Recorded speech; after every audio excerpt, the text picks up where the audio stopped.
Join me as I make this wet felted mushroom using a simple resist and some wool. I developed this technique because I was looking to make a mushroom with a bit more dimension and character. I have a variety of wool here today, but I'm going to get started with some core wool for my stem. I start by dry felting a bit between my hands and on my bubble wrap before adding some water, and I give it a few pinches to make sure the water gets distributed, and then I go in lightly with my hand and start rolling very gently. If you go too hard too fast, the wool could felt in chunks rather than all together. So start really lightly before adding a bit more pressure, and be sure to leave the ends dry so that we can attach them later. Now I'm happy with my stem, so I'm going to start my base. And for that, I fluffed out the wool on that end of the stem and am just adding some brown and a little touch of green, then adding some water and pressing. Both of these colors are merino top wool, by the way. I am tidying up my edges right now and going in, getting my hands wet, and I'm starting to rub. I rubbed for about 2 minutes before picking it up and gliding it very, very gently over the bubble wrap, then adding a bit more pressure and rolling.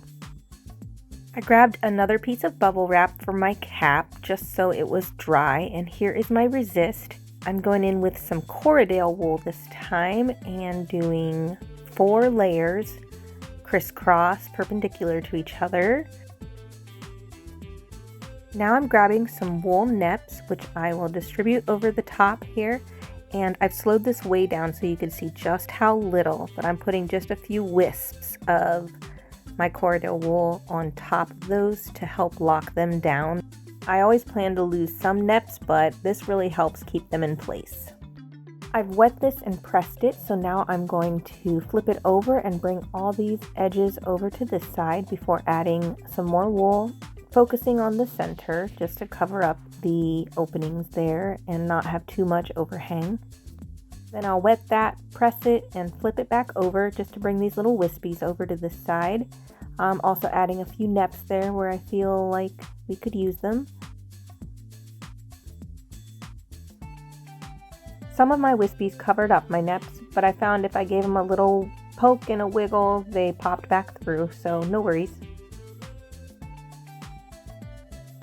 Now that everything's in place, I'm going to add water to the top and start rubbing, and I will rub for about 5 minutes on this side before flipping it over. I've grabbed my stem and I'm fluffing that before just pressing it onto the back. Get myself situated here, and then I rub again for about another 5 minutes. It's really important on this side especially because this stem needs to attach.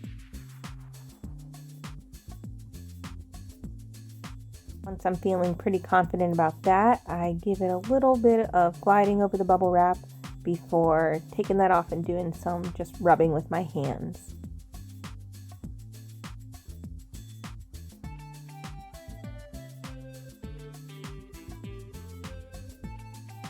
Now we need to roll this, which is a little more difficult with a stem, but I figured it out. Just do some little pinchy rolls here, and then I do some folded rolls on the table,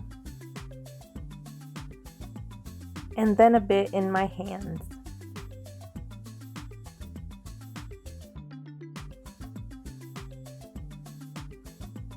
You can see now it's starting to shrink and the resist is getting a bit too big for the britches, so it's time to cut it out.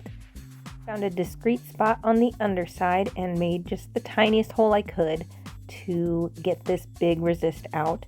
I'm doing my best not to stretch that hole. It will want to stretch, so be very careful. And now I'm going to rub it and try to heal it a bit. It probably won't close up completely, but we can definitely minimize the damage here a bit. Then I'm going to continue shrinking it with some rolling, pinching, slamming it against the table, whatever you can do.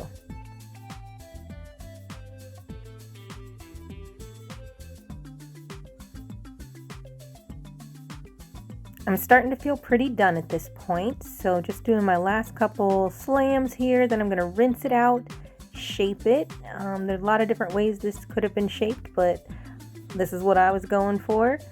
And she's done. Thanks for watching.